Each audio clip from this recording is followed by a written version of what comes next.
निरंजन नाम का राजा मरते समय पत्नी का चिंतन करता रहा, इसलिए अगले जन्म में स्त्री बना। तो ये है अंत समय में जो मति वही गति। हिरण का ध्यान करते मरे हैं तो अगले जन्म में हिरण हुए, कालिंजर पर्वत पर हिरण हुए। लेकिन इन्हें स्मरण बना रहा, अहम पुरा भरतो नाम राजा, मैं भरत नाम का राजा था, हिरण के मोह में पड़कर हिरण हो गया। तब ये वहीं गए गंडकी नदी में और कंठ से जल में खड़े हो गए और भगवान का स्मरण करने लगे और सूखे तृण चबाकर सरिता का जल पीकर नदी में खड़े खड़े भजन करते करते अपने शरीर का त्याग कर दिया। अगले जन्म में ये ब्राह्मण कुमार बने। अंगिरा गोत्र के ब्राह्मण के यहाँ जन्म हुआ। उन ब्राह्मण के 2 पत्नियां थीं। बड़ी ब्राह्मणी के 9 पुत्र हुए, छोटी ब्राह्मणी की कन्या हुई और यही भरत। पिता ने अपने सभी पुत्रों को वेद पढ़ाया। भरत को जब वेद पढ़ाया, ओम भूर्भुवः स्वः, 4 महीने ओम रटाते रहे, ये ओम नहीं बोले। पिता ने कहा मेरा ये पुत्र जड़ है, नाम रख दिया जड़ भरत। जड़ भरत ब्रह्मज्ञानी है, ब्रह्म विद्या विशारद है, परमहंस है। ऊपर से मूक और जड़ की भांति व्यवहार करते हैं। उस बार मैं हिरण के मोह में पड़ गया था, अब की बार मैं किसी से प्रेम व्यवहार ही नहीं रखूंगा, केवल नारायण से प्रेम करूंगा। अब क्रमशः समय बीता, माता पिता समाप्त हो गए, बहन का विवाह हो गया, भाइयों के विवाह हुए, भौजाइयां आई। उन्होंने कहा और तो सब इस घर में ठीक है, लेकिन ये जो मोटा व्यक्ति है ये कौन है? कहा ये तो जड़ भरत जी महाराज हैं। बोले इनका काम, बोले काम भोजन है, केवल भोजन ही करते हैं और कुछ नहीं करते। बोले तो इनको तो काम करना पड़ेगा, इन्हें खेतों में ले जाओ, सिंचाई के काम में लगाओ। उस समय सिंचाई के काम में लगाया, देखो पानी खेत में जाए, बाहर नहीं जाए। जड़ भरत जी वहीं बैठ गए मेड़ पर और सोच रहे हैं खेत में पानी जाना स्वार्थ और ऊसर में जाना परमार्थ। क्योंकि खेत में तो अन्न होगा, हम लोगों को मिलेगा, और ऊसर में जमेगी घास। यह तृण हरित चरें जब गाई, तो आशीष दे हम ही हर्षाई। गऊ में चरेंगे, हमें बड़ा आशीर्वाद मिलेगा। इन्होंने पूरा पानी ऊसर में खोल दिया, कई बीघा ऊसर भर गया, खेत में बूंद पानी नहीं। भाई लोगों ने कहा हमारा परिश्रम बेकार कर दिया। बड़े क्रोध में भर गए। भौजाइयां तो बड़े क्रोध में आग बबूला, जड़ भरत का भोजन बंद कर दिया। अगले दिन कहा जाओ पकी फसल रखाओ। मंचान पर बैठ गए और सोच रहे हैं चिड़िया भगवान की, खेत भी भगवान का, मैं व्यवधान क्यों बनूं? तो क्या जपने लगे, क्या कहने लगे? राम की ही चिड़िया राम को ही खेत, खाओ चिड़िया भरी भरी पेट। लाखों चिड़िया कूद पड़ी खेत में और सब सुन गई। अब तो भाई भौजाई सब नाराज, भौजाइयों ने भोजन बंद कर दिया। अब वृक्ष के पत्ता चबा रहे हैं। भौजाइयों के कहने, भाइयों के कहने पर भौजाइयों ने 9 थालियों की जूठन एक थाली में रखी। जड़ भरत जी उसी जूठे में भगवान का भोग लगाते। देखिए ये जो भक्त होते हैं ये विधि निषेध की क्रिया से परे होते हैं।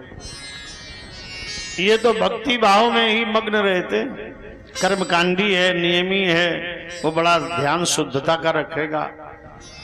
लेकिन जो भक्त है परमहंस, ये तो परमहंस हैं, इन्हें देह का ज्ञान नहीं। ये तो ब्रह्मानंद में ही मग्न रहने वाले, जूठे ही भोग लगावे। ऐसे ही वृंदावन में एक संत थे माधव दास महाराज। माधव दास बड़े भजनानंदी, विधि निषेध की क्रिया से परे भजन ही करते रहे।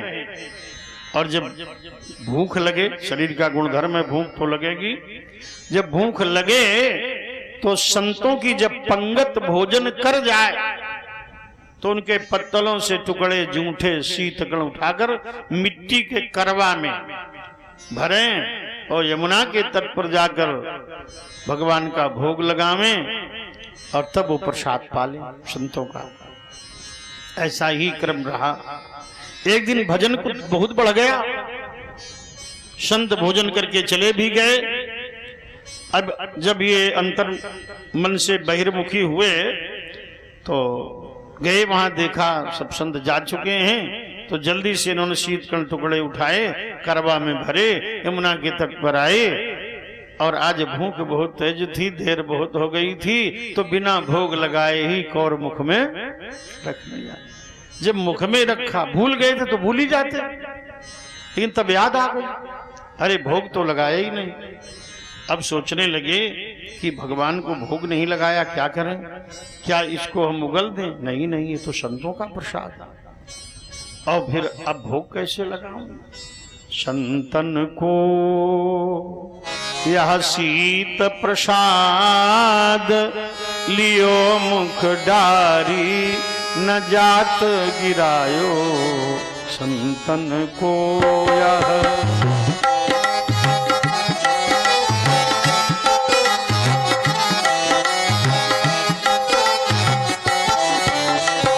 लीलत लाज लगे मन में, मन मोहन को नहीं भोग लगायो। लीलत लाज लगे मन में, मन मोहन को नहीं भोग लगायो।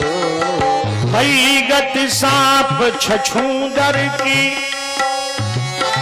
भई गति सांप छछूंदर की, काह करो कछु सोच न पायो। काह करो कछु सोच न पायो। बीत गयो वह बार बिनीत, गई रजनी दिन दूसरो आयो। बीत गयो वह बार बिनीत, गई रजनी दिन दूसर आयो। लीलत लाज लगे मन में, मन मोहन को नहीं भोग लगायो। लीलत लाज लगे मन में, मन मोहन को नहीं भोग लगायो। पूरा दिन बीत गया, पूरी रात बीत गई, दूसरा दिन आ गया, मुंह का कौर मुंह में, नेत्रों में आंसू। भगवान को बड़ी दया है तो मर जाएगा। भगवान प्रकट हो गए, बोले भैया मुख वाला ही हमें दे दो। बोलो भक्त वत्सल भगवान की जय। वो तो भाव के भूखे हैं, तभी भीलनी के जूठे बेर खाते हैं, तभी बुजुर्ग के हालों ने शाक का भोग लगाते हैं, प्रेम में बंध जाते हैं, नेम में नहीं प्रेम में बंधते हैं। नेम से बहुत पाना कठिन है, प्रेम से मिलते हैं। तो आज जलभरत जी उसी में भोग लगाते हैं और मोटे हो गए। भौजाइयों ने कहा तो जूठन कम पड़ रही है। तो एक दिन जब भाई लोग नहीं थे तो जलभरत को धक्का मारकर घर से निकाल दिया। जलभरत ने कहा ये भी ठीक रहा, घर का मोह बड़ा कठिन होता है, घर का मोह छूटता नहीं। 7 दिन हो जाते हैं लोग घर से बाहर ही नहीं निकलते, कथा में आते ही नहीं, वो देरी नहीं छूट पाती। घर का बंधन बड़ा कठिन है नारायण। घर की सब लोग कहें, पर कौन है वस्तु यहाँ घर की। घर की चिंता जब दूरी करो, तब चाह मिले असली घर की। ये तो घर सब नकली हैं, छूट जाएंगे। जिंदगी भी किराए का घर है, एक न एक दिन निकलना पड़ेगा। मौत जब तुमको आवाज देगी छोड़ करके चलना पड़ेगा। तो ये घर और ये घर सब नकली है, असली तो वहां जाना। जलभरत जी ने छोड़ दिया घर, भौजाइयों ने धक्का मार के निकाल दिया। अब ये पहुंच गए जंगल में और भटकते हुए पहुंचे तो वहां एक भीलों का गांव था जंगल में। तो भील सरदार ने एक मनौती मानी थी, अगर हमारे पुत्र होगा, अंधविश्वासी था, अज्ञानी था, उसने मनौती मानी कि अगर हमारे पुत्र होगा तो हम जंगल की जो भद्रकाली देवी हैं, इन पर हम मनुष्य की बलि चढ़ाएंगे, नर बलि। तो दैव योग से इसके पुत्र हुआ। इसने समझा मनौती का प्रभाव है, तो कहा जाओ सुंदर कोई नर मनुष्य ढूंढ लाओ। अब इसके सैनिक ढूंढ रहे थे मनुष्य, और जड़भरत जी मिल गए। बोले बहुत स्वस्थ मोटा ताजा है, काली जी बड़ी प्रसन्न होंगी। लेकर गए, इनको सुंदर स्नान कराया, रेशमी वस्त्र पहनाए और सुंदर मिष्ठान्न खिलाया और काली मठ में ले गए। अब भील राजा ने निकाली तलवार और महाराज श्री जड़भरत का मस्तक काटने के लिए जैसे ही तलवार उसने निकाली, आज भगवती भद्रकाली की मूर्ति में जलन पैदा हो गई। सोचने लगी ये बालक ब्रह्मचारी अवधूत परमहंस ब्राह्मण है, यदि इसकी एक बूंद रक्त भी मेरे ऊपर गिरी तो मैं स्वयं भस्म हो जाऊंगी। आज भगवती पाषाण मूर्ति से प्रकट हो गई। बोलो भद्रकाली माता की जय। और मैया ने निकाली, छीन ली तलवार उसकी, और उसी राजा भील का कंठ काट करके खप्पर में भरकर रक्त पी गई। सैनिकों का भी वध भद्रकाली ने कर दिया। बोलो भद्रकाली माता की जय हो। और जड़भरत जी को न मरने का कोई दुख था, न छूटने का कोई हर्ष। सुख दुखी समीकृत्वा लाभा लाभो जया जय। चल पड़े अभी अपने राजसी वस्त्रों को उतार कर फेंका, फिर मलिन वस्त्र धारण किए हुए धूल से दूषित अभी इक्षुमती नदी के तट पर आए। अथ सिंधु सौवीर पते रहुगणस्य व्रजत इक्षुमत्यास तटे तत्कुलपतिना शिविका वह पुरुषान्वेषण समय। सिंधु सौवीर प्रदेश का राजा रहुगण कपिल मुनि से सांख्य शास्त्र का उपदेश लेने गंगा सागर जा रहा था। पालकी पर बैठा था, राजा था, अभिमान में भरा था, कहारों को डांटता हुआ डपटता हुआ ये बड़े अभिमान पूर्वक पालकी पर बैठा जा रहा था। धूप बड़ी तेज थी। पालकी का एक कहां गिर पड़ा, बेहोश होकर बीमार पड़ गया। राजा बोला अरे यात्रा में विघ्न हो गया, कहा महाराज क्षण भर विश्राम कर लो, इस बस्ती से कोई नया कार ढूंढ लाएंगे।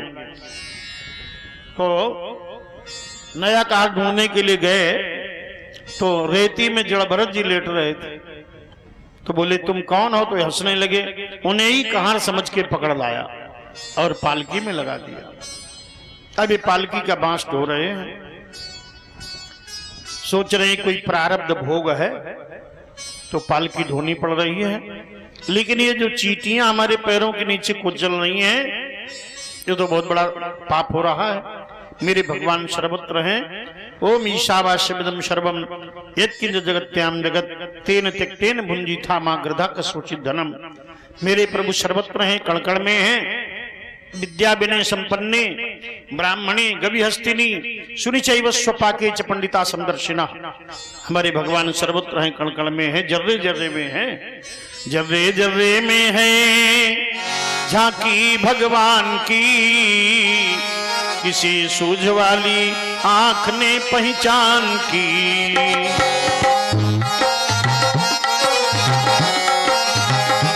किसी सूझ वाली आंख ने पहचान की।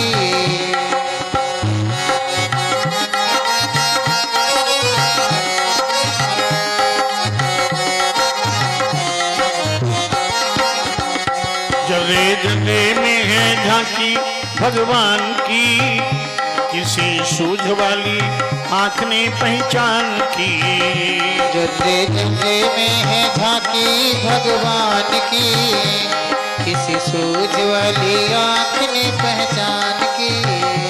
नामदेव ने पकाई रोटी कुत्ते ने उठाई। नामदेव ने पकाई रोटी कुत्ते ने उठाई। संत नामदेव ने पकाई रोटी कुत्ते ने उठाई। नामदेव ने पकाई रोटी कुत्ते ने उठाई। पीछे घी का कटोरा लिए जा रहे, पीछे घी का कटोरा लिए जा रहे। स्वान के पीछे घी लेकर दौड़े। बोले रूखी तो ना खाओ, थोड़ा घी भी लगाओ। बोले रूखी तो ना खाओ, थोड़ा घी भी लगाओ। बोले रूखी तो ना खाओ, थोड़ा घी भी लगाओ। बोले रूखी तो ना खाओ, थोड़ा घी भी लगाओ। तुमने भी झांकी मेरे राम की, तुमने झांकी मेरे राम की। तुम्हें ओढ़नी ओढ़ा दी गई स्वान की, तुम्हें ओढ़नी ओढ़ा दी गई शान की। तुम्हें ओढ़नी उड़ा दी गई स्वान की, ओढ़नी उड़ा दी गई शान की। मुझे ओढ़नी उड़ा दी इंसान की, मुझे ओढ़नी उड़ा दी इंसान की। जबे जबे में है झांकी भगवान की, जबे जबे में है झांकी भगवान की। किसी सूझ वाली आँख ने पहचान की, किसी सूझ वाली आँख ने पहचान की। अब चींटियों को बचाने में कभी छोटा डग कभी बड़ा डग, पालकी में झटका लगे। राजा ने कहा कहाँ रो, कैसे चला रहे हो पालकी, है झटका लगता है। बोले महाराज ये नया वाला कहार बड़ा मतवाला और बलवाला है, जिधर चाहता है पालकी कर देता है। बोले तो सब कहार एक तरफ हो जाओ और अकेले इसको एक तरफ कर दो। अब पालकी का बांस जलभरत जी के कांधे पर है, रक्त गिर रहा है। इन्हें अपने रक्त की चिंता नहीं है, चींटी बचाने की चिंता है। जो सही दुख पर छिद्र दुरावा, बंदनीय जेहि जग जसु पावा। और उस समय अब ये जा रहे हैं, अब की बार तो बड़ी लंबी कतार है चींटियों की, तो उन्हें बचाने के लिए बड़ी लंबी छलांग लगा दी। तो पालकी अलग गिरी, कहार अलग गिरे, राजा चट्ट से दूर गिरा। अब राजा है, दूर गिरा जा करके तो क्रोध आ गया और उसने दंड उठाया और बोला किमिदम अरे तुम जीवन मृतो माम कदर्थी कृत्य भर्त शासनम अधिचरसी चते करोमि चिकित्साम दंड पांडुरेव। अभी इस दंड द्वारा हम तुम्हारी चिकित्सा करेंगे। और लेकर के दंड मारने चला। तो महाराज से कहा कौन हो तुम? तो जीवन में पहली बार योगेश्वर जलभरत बोले त्वयोदितम व्यक्तम विप्रलब्धम भरतु शमेष्यादि वीर भारा गंतुर यदि स्याद अधिगम्य मध्वा पीबेति राशौ न विदाम प्रबादः त्वयोदितम व्यक्तम विप्रलब्धम। जो तुमने कहा वो सत्य ही है। भगवान सर्वत्र है, जो तुम समझो मैं वही हूं। अगर कोई बोझा है तो ढोने वाले के लिए, अगर कोई रास्ता है तो चलने वाले के लिए। मैं इनमें कुछ भी नहीं हूं, न ढोने वाला हूं और न चलने वाला है। तुम मुझे मार नहीं सकते। ये दंड लेकर चिकित्सा करने चले हो तो मार नहीं सकते हमें तुम। क्यों? मैं शरीर नहीं हूं। शरीर को मारा जा सकता है, लेकिन मैं शरीर नहीं हूं। स्थौल्यम कारश्यम, बड़ा सुंदर वर्णन, बड़ा आध्यात्मिक वर्णन है यहाँ पंचम स्कंद में। स्थौल्यम कारश्यम आधे व्याधयश्च क्षुतं भयं कलिरिच्छा जरा च निद्रारतिरमन्यु अहं मदः शुचो देहेन जातस्य हि मे न सन्ति। स्थौल्यम मने स्थौल्यम मोटापन, कारश्यम मने दुबलापन, भूख प्यास भय वासना। स्थौल्यम कारश्य आधे व्याध, आधियां मानसिक रोग, शारीरिक रोग, भय, भूख, वासना, बाल्यावस्था, किशोरावस्था, युवावस्था, वृद्धावस्था, ये शरीर के गुण धर्म है, आत्मा के नहीं। मैं शरीर नहीं हूं, मैं आत्मा हूं। तो अपने आप से प्रश्न कीजिए मैं कौन हूं।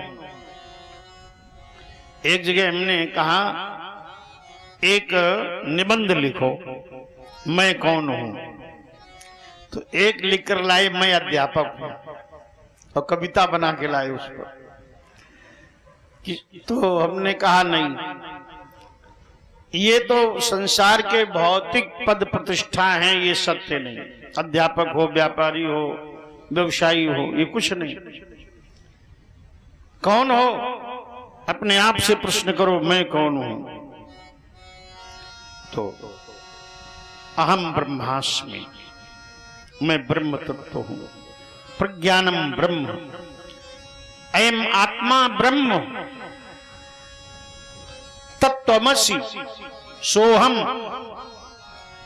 मैं ब्रह्म का तत्व हूं, ब्रह्म का अंश हूं, मैं आत्मा हूं, मैं शरीर नहीं हूं, आत्मा हूं। आत्मा का कभी विनाश नहीं होता, न आत्मा का जन्म है, न आत्मा की मृत्यु है। न जायते म्रियते वा कदाचिद, नायं भूत्वा भविता वा न भूयः, अजो नित्यं शाश्वतोऽयं पुराणो, नायं हन्यते हन्यमाने शरीरे। आत्मा का न तो जन्म है, न आत्मा की मृत्यु है। आत्मा अजर अमर और अविनाशी। गीता में आप पढ़ते हैं, वाशांसि जीर्णानि यथा विहाय, नवानि गृह्णाति नरोपराणि, तथा शरीराणि विहाय जीर्णानि संध्यानि संयाति नवानि देहि। वस्त्र पुराना हो जाता है, उसका परित्याग कर नवीन वस्त्र धारण करते हैं। ऐसे ही आत्मा एक शरीर से दूसरे शरीर में कर्मानुसार भ्रमण किया करती है। हे राजन, मैं आत्मा हूं, मैं शरीर नहीं हूं, तुम मुझे मार नहीं सकते, क्योंकि नैनम छंदन्ति शस्त्राणि, नैनम दहति पावकः, न चैनम क्लेदयन्तापो, न च शोषयति मारुतः।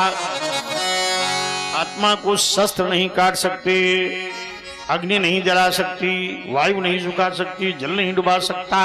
अक्लेद, अशोष, अदाई, अदंड, अजित आत्मा अविनाशी है, अक्षर है, गुणातीत, द्वंद्वातीत, भयातीत, मन कर्मणि गम गोचर है, परम प्रकाश है।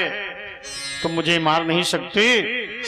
मैं हूं निरंजन, ब्रह्म निर्मित, मोह माया से परे, कूटस्थ हूं, अद्वैत हूं, ये मोह माया क्या करे।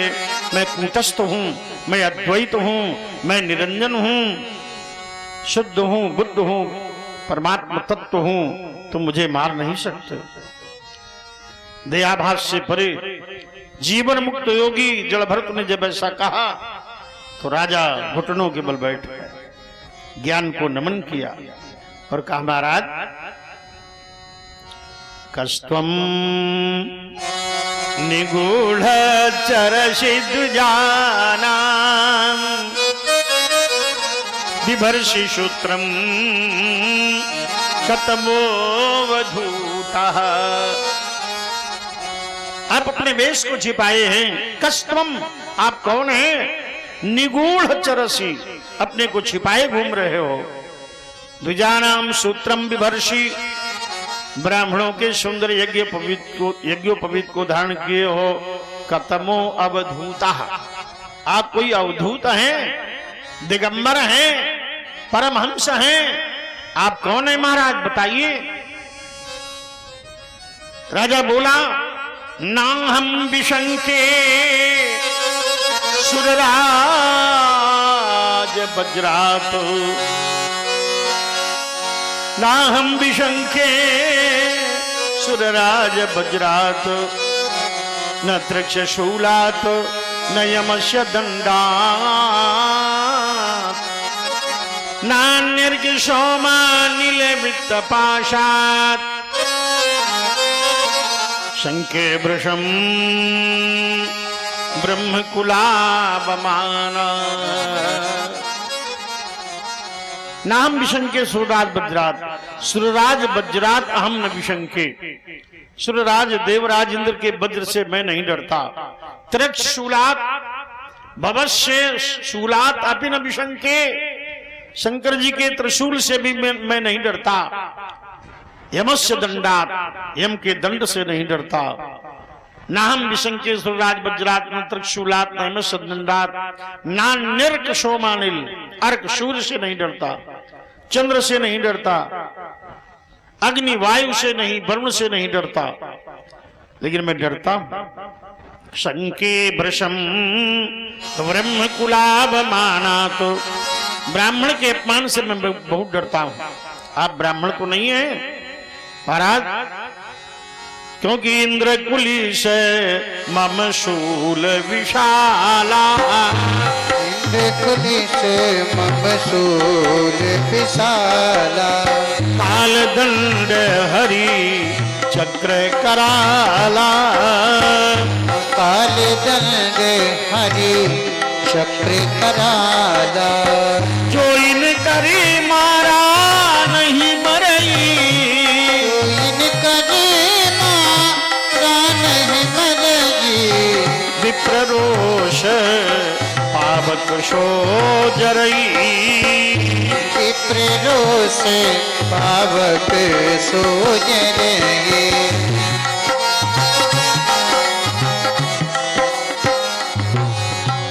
महाराज जो इंद्र के वज्र से, शंकर जी के त्रिशूल से, विष्णु के चक्र से भी, काल के दंड से नहीं मरता, वो ब्राह्मण के क्रोध से भस्म हो जाता है। आप ब्राह्मण हैं क्या? तो राजा ने एक तर्क भी किया, स्थाल्यग्नितापात पैशोभिताप ततताप ताप तंडुल गर्भरंध्री देहेन्द्रिय श्वासेशन निकर्षात तत संस्कृति पुरुषस्यानुरोधात। एक धातु की बटलोई को अग्नि पर रख दिया गया, नीचे अग्नि जल रही है, ऊपर धातु का पात्र रखा है, उस धातु के पात्र में दूध डाल दिया गया, और जब दूध उष्ण हुआ तो उसमें तंडुल डाल दिए गए, तंडुल चावल। तो नीचे बर्तन के नीचे आग है, बर्तन उष्ण हुआ, दुग्ध उष्ण हुआ और चावल भी बन गए। स्थाल्यग्नितापात पैशोभिताप ततताप ताप तंडुल गर्भरंध्री, वो रंध गए चावल भी। रंध्री शब्द संस्कृत का है, हिंदी में रंध गए, बन गए। अब जलाया गया नीचे से और चावल बन गए। ऐसे ही जब शरीर को मारा जाएगा, देहेंद्रिय श्वास सन्निकर्षात, तो इंद्रियां विकल होंगी, और जब इंद्रियां विकल होंगी तो मन विकल होगा, और मन विकल होगा तो बुद्धि विकल होगी, और जब बुद्धि विकल होगी तो आत्मा विकल होगी। क्योंकि शरीर में फिर इंद्रियां, 5 ज्ञानेंद्रियां, 5 कर्मेंद्रियां, इनका राजा मन, और मन के ऊपर बुद्धि, बुद्धि पर आत्मा, तो आत्मा को पीड़ित होना चाहिए। ये तर्क दिया राजा ने। तो उस समय पर योगेश्वर बोले, अकोविदः कोविदवादवादान वदस्यथो नाति विदाम प्रवादः न शूरयो ही व्यवहार मेनम तत्वादिवर्षेण शामनन्ति। हे राजन, तुम विद्वान तो नहीं हो, ये विद्वानों जैसी बात करते हो। बटलोई का उदाहरण आत्मा से दे रहे हो। बटलोई नाशवान पदार्थ है, एक समय बटलोई का अस्तित्व नहीं रहेगा, लेकिन आत्मा शाश्वत है। आत्मा का कभी विनाश नहीं होता, उत्प्रकाश है परमात्मा का। इसलिए उदाहरण तुम्हारा अमान्य है, असत्य है, अप्रमाणित है। तो चरणों में गिरा राजा, बोला महाराज अब अध्यात्म तत्व का उपदेश हमें करें। तो योगेश्वर जड़ भरत कहते हैं, राजन ये संसार एक वन है, और संसार रूपी वन में आत्मा रूपी पथिक परमात्मा को पाने की यात्रा कर रहा है। और इस यात्रा में जंगल है, जंगल में बदमाश लगे हैं। यस्यामि में खल नर देव दस्यवः सार्थम विलिम पंथी कुनायकम बलात्। काम क्रोध लोभ मोह मद मत्सर जैसे दस्यु लूट लेना चाहते हैं आत्मा रूपी पथिक को। एकादशासन मनुष्यो ही वृत्तयः आत्मतयः पंचधियोभिमानः। ये 5 ज्ञानेंद्रियां, आंख कान नाक जिह्वा त्वचा, आंख कान नाक मुख जिह्वा त्वचा, ये जो ज्ञानेंद्रियां हैं, ये आंख जो है, आंख कान नाक जिह्वा और त्वचा, ये ज्ञानेंद्रियां हैं। हाथ पैर मुख और मल विसर्जन के अंग, ये कर्मेंद्रियां हैं। इनका राजा मन है। तो का ये जो 11 इंद्रियों का समूह है, ये आत्मा को लूटता है। और ये 6 विकार भी जो दस्यु हैं आत्मा को लूट रहे हैं। इसलिए मार्ग के जानकार मार्गदर्शक की शरण में जाना है। हे राजन, रहुगणैर तत्तपसा न याति न चेज्या निर्वपणाग्राद्वा न छंदसाम नैव जलाग्नि सूर्यैर विना महत्पादरजोभिषेकम। परमात्मा की प्राप्ति केवल तपस्या से नहीं, परमात्मा की प्राप्ति केवल यज्ञ से नहीं, योग से नहीं, अन्य साधनों से नहीं, परमात्मा की प्राप्ति तो महापुरुष के चरणों की रज भाल पर लगाने से, गुरु शरण में जाने से होती है। कुछ न बिगड़ेगा तुम्हारा गुरु शरण जाने के बाद, इसलिए गुरुदेव की शरण में जाना चाहिए। तस्मात् गुरुम प्रपद्येत, ऐसा उपदेश किया। तो उनसे ही मंत्र दीक्षा ग्रहण की महाराज जलभरत जी से, और भजन करते हुए राजा मोक्ष को प्राप्त हुआ और योगी ब्रह्मलीन हुए। बोलिए भक्तवत्सल भगवान की जय हो। महाराज श्री सुखदेव जी कहते हैं, राजन, मनुष्य को कर्मों का फल भोगना पड़ता है। अवश्य में भोक्तव्यम कृतकर्म शुभाशुभम, शुभ अशुभ कर्मों का फल भोगना पड़ेगा। शुभ और अशुभ कर्म अनुहारी ईस देहि फल हृदय विचारी। जो जैसा कर्म करेगा उसका फल उसको भोगना पड़ेगा। जीवन में पुण्य किए हैं, धर्म किए हैं, तो उसे वैकुंठ की प्राप्ति होगी, स्वर्ग देवलोक की प्राप्ति होगी, अथवा फिर से मनुष्य बनेगा। और यदि पाप किए हैं तो उसे नरकों की प्राप्ति होगी। असत्य भाषण, छल करना, चोरी करना, लूट करना, पापाचार करना, व्यभिचार करना, नाना प्रकार से जीव हत्या करना, ये जितने लोग हैं ऐसे पापी, ये नरकों में डाले। मांस मदिरा का सेवन करने वाले ये नरकों में डाले जाते हैं। 28 नरक हैं। तामिश्र, रंध तामिश्र, रौरव, महारौरव, कुंभी, पाक, कालसूत्र, शपत्रबन, शुक्रमुख, शमदंश, तत्पशूर्मी, वज्रकंटक, सालमली, बैतरणी, पुयोद, प्राणरोध, विशसन, लालाभक्ष, शारमेयादन, अबीच, रक्षोगण भोजन, दंतशूक, अवट निरोधन, पर्यावर्तन। 28 नरक हैं। जो मदिरा पीते हैं उन्हें गर्म लोहा पिलाया जाता है। अगम्य नारी श्रवण करते हैं, अगम्य पुरुष से उन्हें लव स्तंभ में बांध करके अग्नि में जलाया जाता है। लूट चोरी करने वालों को बैतरणी में फेंक दिया जाता है। किसी प्रकार जीव हत्या करने वाले, मांस खाने वालों को सुंदर कढ़ाइयों में, तेल में उन्हें डालकर उबाला जाता है, क्योंकि मरणोपरांत मनुष्य का जो छाया शरीर है उसके साथ जाता है और कर्मों की स्मृति बनी रहती है। कर्मों का स्मरण बना रहता है और छाया शरीर को पीड़ा दी जाती है। नाना प्रकार नर की योनियों में उसे डाला जाता है और भीषण यातनाएं दी जाती हैं नरकों में। मांस मदिरा जीव हत्या करने वालों को भी नरकों की प्राप्ति होती है। माता पिता गुरुजनों का अनादर करने वालों को भी नरकों की प्राप्ति होती है। नाना प्रकार से जो छल छद्म दम्भ पाखंड आदमी पड़े हैं उन्हें भी नरकों की प्राप्ति होती है। किसी प्रकार की जीव हत्या करने वालों को नरक मिलता है, क्योंकि सब में भगवान है, सब में परमात्मा है। हमारे भागवत में तो ये भी लिखा है, ये जो रक्त जीवोपजीवी, मानव रक्तोपजीवी योनिया, उन्हें भी नहीं मारना चाहिए। अब मजबूरी में मारना पड़ता है। मानव रक्तोपजीवी, वो रक्त से ही उनका जीवन है। जैसे मच्छर है, जैसे खटमल है, जैसे जुआ है। मैंने कभी न कभी जुआ नाखून पर धर के चट्ट से किया होगा, तो बताया कि जुआ मारने वाले भी नरकों के लिए तैयार हो जाए, क्योंकि जीव हत्या, ये वर्णन आया भागवत में। रक्तोपजीवी जीवों को मारने वाले भी नरक में जाते हैं। अब तो श्रोता बड़े उदास हो गए, बोले महाराज ये अपराध तो संभव है, अवश्य हुए होंगे। तो महाराज अब परीक्षित जी बड़े सशंकित हुए कि हमने तो मानव मात्र के मोक्ष के लिए भागवत कराई है और ये कैसे मानव तरेंगे। तो सुखदेव जी से निवेदन किया कि महाराज अभी मिट्टी का संसार है, माया में जगत है, यहाँ आकर के मनुष्य से माया के प्रभाव में पाप होने संभव हैं। अगर कदाचित पाप हो गए हों तो महाराज उनसे उद्धार कैसे हो, कैसे पाप मिटे, कैसे परमात्मा की प्राप्ति हो, ये कृपा करके बताओ। ये निवेदन प्रश्न किया। परीक्षित जी ने सब मानवों की ओर से महाराज भगवान सुखदेव जी से प्रश्न किया। सुखदेव जी बोले राजन, यद्यपि कोई कितना तप करे, कोई व्रत करे, पाप मार्जन नहीं होता। लेकिन एक उपाय बता रहे हैं जिससे पाप का धब्बा भी नहीं रह जाता, दाग भी ढूंढे नहीं मिलेगा, ऐसा उपाय बता रहे हैं। बोले वो कैसा उपाय है?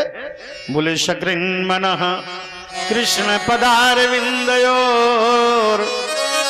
निवेशितम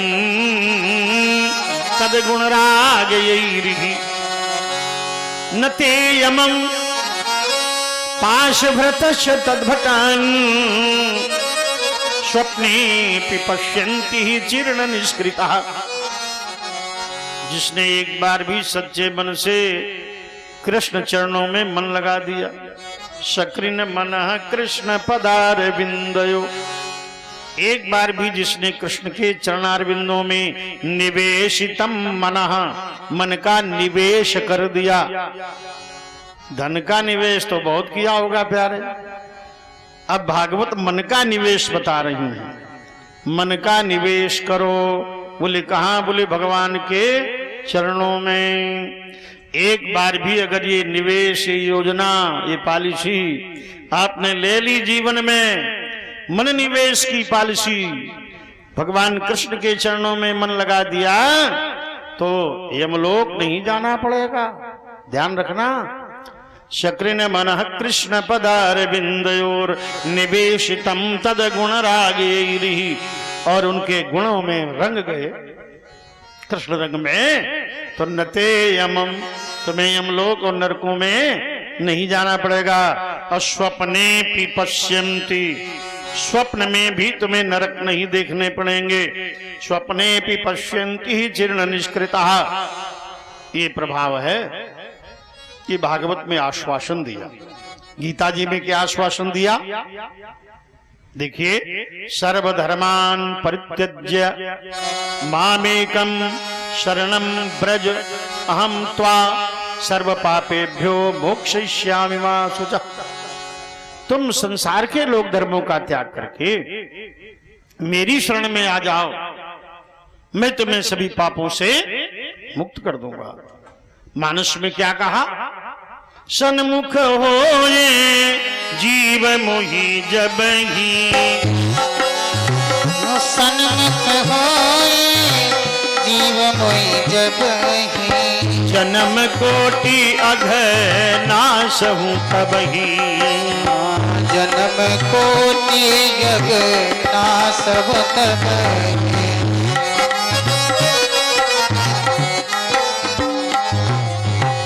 मेरी शरण में जो आता है, जन्म जन्मांतर के पाप हम उसके नष्ट कर देते हैं, जो शरण में आ जाए। तो बड़ा सुंदर मार्ग। इस विषय में एक बड़ी सुंदर कथा सुना रहे हैं। कान्य कुब्जे द्विजः कश्चिदो दासीपति अजामिलः, नाम्ना नष्ट सदाचारो दास्याः संसर्ग दूषितः।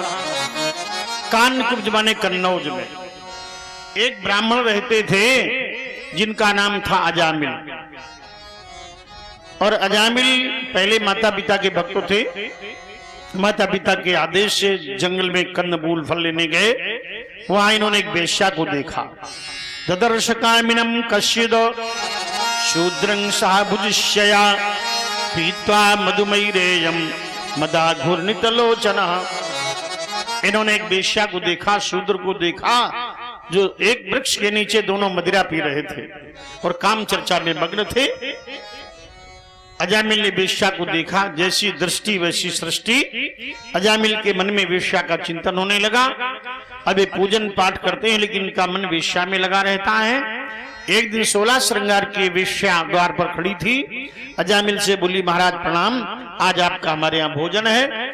अजामिल बोले, हम विशुद्ध कान्यकुब्ज ब्राह्मण हैं, हम तुम्हारे यहाँ जल नहीं ग्रहण करेंगे। वेश्या ने कहा, महाराज आप भोजन अपने हाथ से बनाकर प्रसाद पा लीजिए, हम आपको दक्षिणा में 5 स्वर्ण मुद्राएं देंगी। 5 स्वर्ण मुद्राएं। अजामिल के मुख में ऊपर तक पानी भर गया। लोभा पापस्य कारणम, पाप के बाप का नाम लोभ है। अजामिल के मुख में जल भर गया लोभ का। बोले अपने हाथ से बनाएंगे, अपने हाथ से पालेंगे, भूमि तो गोपाल की है, कोई दोष नहीं, व्यवस्था करो। आटा मारने बैठे, वेश्या बोली महाराज आप क्यों कष्ट उठा रहे हो, आटा तो हमें मार लेने दो। बोले नहीं, आगे नहीं बढ़ना, छूत हो जाएगा, इसलिए आगे मत बढ़ना। वेश्या ने 5 सोने की मोहरें और फेंकी, महाराज आटा मार लेने दो। बोले तो आटा मारने में कोई दोष नहीं, मारो। अब आटा मर गया तो 5 मुद्राएं उसने और फेंकी सोने की, और कहा महाराज अब पूड़ी हमें बना लेने दो। बोले तो पूड़ी पकवान है, मिष्ठान है, बनाओ। अब बन गया जब, बोले महाराज पहला कौर हमारे यहाँ से खा लो। बोले अब आगे नहीं बढ़ना। बोले महाराज पूरी संपत्ति चल चल सब आप ही को दे देंगे। अजामिल ने सोचा यहाँ कोई देख तो रहा नहीं, ये भूल गए कि भगवान हर जगह है, त्रिलोकीनाथ। अजामिल बोले अब खिला दो। वेश्या ने पापी अन्न कुधान ने अपने पापी हाथों से अजामिल को खिलाया तो अजामिल की बुद्धि भ्रष्ट हो गई। जैसा खाओ अन्न वैसा बने मन। इसलिए भोजन पवित्र होना चाहिए, पवित्रता से बनाना चाहिए। भोजनालय में पादत्राणों का प्रवेश नहीं होना चाहिए। पवित्रता से भोजन बनावे तो भगवान को भोग लगावे और प्रसाद प्राप्त करे तो बुद्धि विमल होती है। तुम्हें निवेदित भोजन करही, प्रभु प्रसाद पटभूषण धरही। तो भोजन जितना पवित्र होगा, सात्विक आहार होना चाहिए।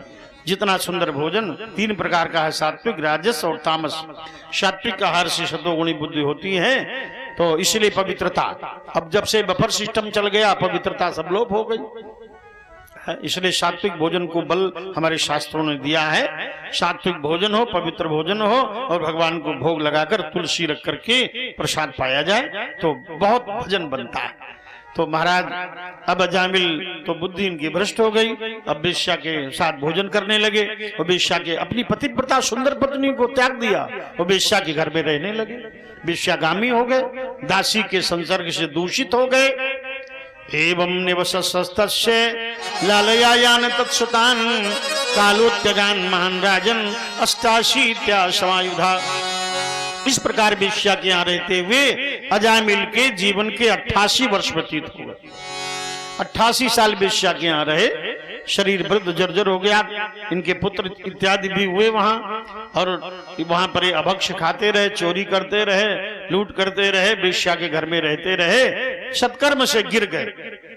अब 88 वर्ष के हो गए।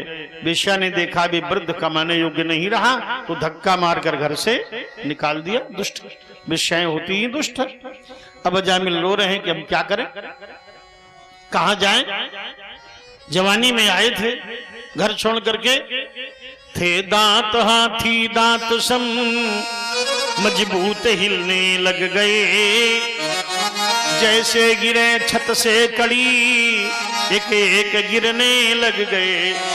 ऊँटें गिरी, दाढ़ें गिरी, बत्ती सी सारी गिर गई। मुख हो गया है पोपला पर तृष्णा नहीं बूढ़ी हुई।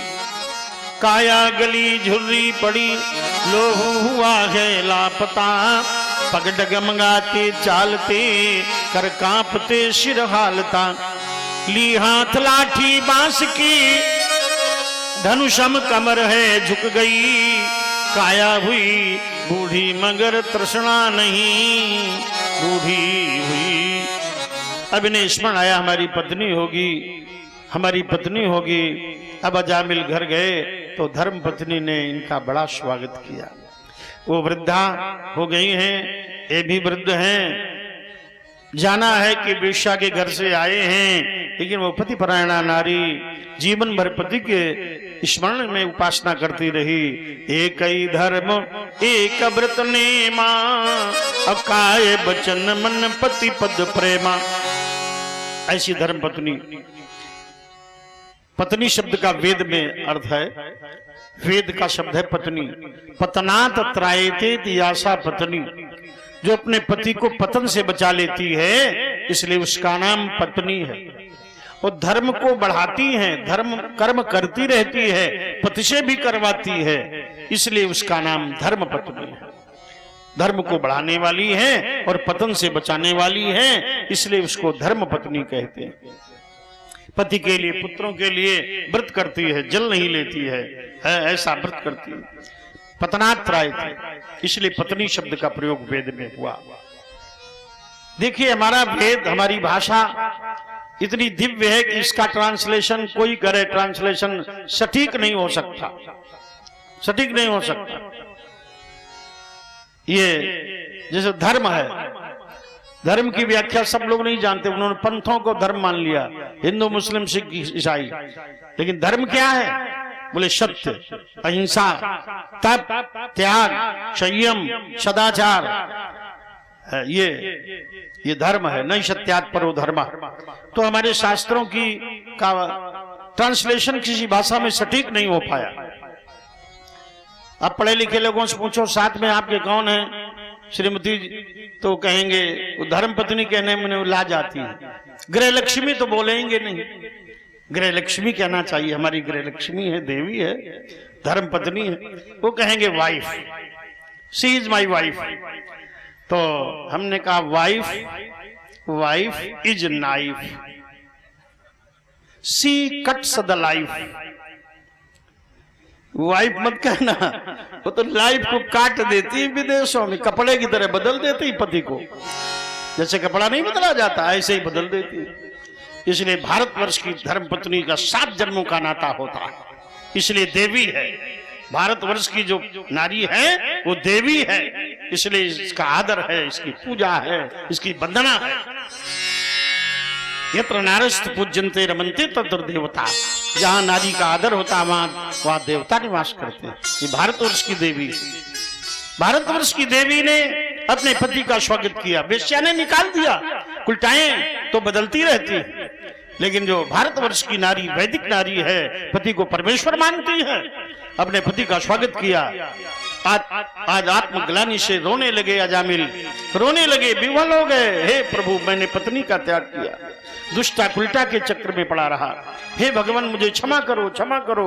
रोने लगे, भगवान को दया आ गई। उसी समय एक संत जी आ गए। जब भगवान कृपा करते हैं तो संत आते हैं। संत आ गए, अजामिल भोजन करेंगे। ब्राह्मणों, अजामिल बोले हम थे अब नहीं रहे, हम वेश्यागामी हो गए, पतित हो गए।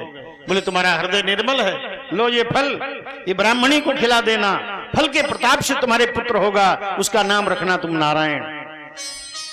फल देकर संत चले गए, ब्राह्मणी को फल खिलाया और समय पर बालक हुआ तो अजामिल ने उसका नाम रखा नारायण। बालो नारायणो नामना पितरों से दैतो भृशम। अब पिता माता को बड़ा प्यारा है और अब दिन में 1000 बार नारायण नारायण नारायण कहकर अपने पुत्र को पुकारते रहते हैं। प्रभु का नाम रखा, बिना बुलाए भगवान का नाम उच्चारण हो रहा है। इस प्रकार से एवं वर्तमानज्ञो मृत्यु कालम उपस्थितम मतिम चकार तनये नारायणम अभयम। इस प्रकार भक्तों अजामिल का मृत्यु काल आ गया। 3 जमदूत आ गए अजामिल के प्राण खींचने के लिए।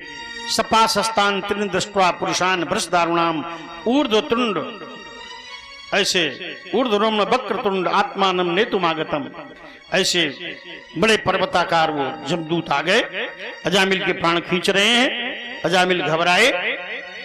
अजामिल ने अपने पुत्र को बुलाया। दूरे क्रीडन का शक्तम पुत्रम नारायणम आभयम।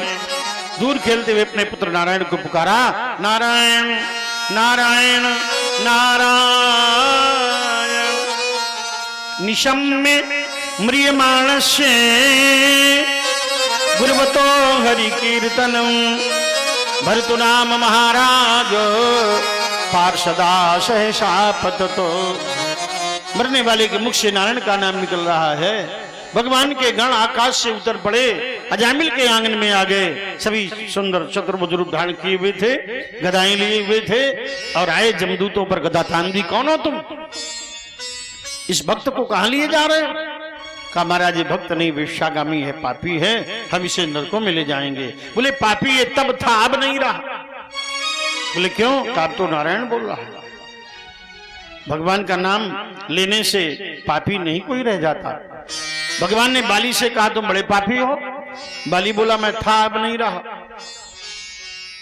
बाली बोला, कहा बाली स्वामी सन चलन चातुरी मोरी, प्रभु अजहूं मैं पात की अंत काल गति तोरी, कोटि कोटि मुनि जतन कराई। कोटि कोटि मुनि जतन कराई, अंतराम कही आवत नाही। राम कही आवत नाही।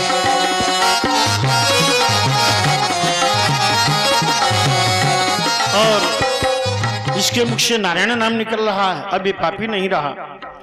का इसने नारायण तो अपने पुत्र को पुकारा, इसके पुत्र का नाम नारायण है। गण बोले भगवान का नाम चाहे किसी स्थिति मिले, आग में चाहे कोई जान के जले चाहे अनजान में जले, आग तो जलाएगी। आग ये तर्क नहीं मानेगी कि अनजान में पांव पड़ा था। ऐसे ही भगवान का नाम चाहे किसी स्थिति में लो, वो पापों को नष्ट करेगा किसी प्रकार। कामम क्रोधम भयम स्नेहम ऐक्यम सौहृदमेव च नित्यम हरौ विदुदताम यान्ति तन्मयताम हिते। काम से क्रोध भय स्नेह एक सौहृद किसी रीति से भगवान का नाम लेने वाला भवसागर से तर जाता है। गच्छन तिष्ठन स्वपन खादन भुंजानः पर्यटन महीम, राम रामेति उच्चेत मुच्यते सर्वपातकात्। आते जाते खाते पीते सोते जागते किसी भी स्थिति में प्रभु नाम लेने वाला भगवत धाम को जाता है। भाव कुभाव अनख आलस हूँ, भाव कुभाव अनख आलस हूँ। नाम जपत मंगल दिशि दश हूँ, नाम जपते मंगल दिशि दश हूँ। देवशहु जासु नाम नर कहगी, जासु नाम नर कहाई।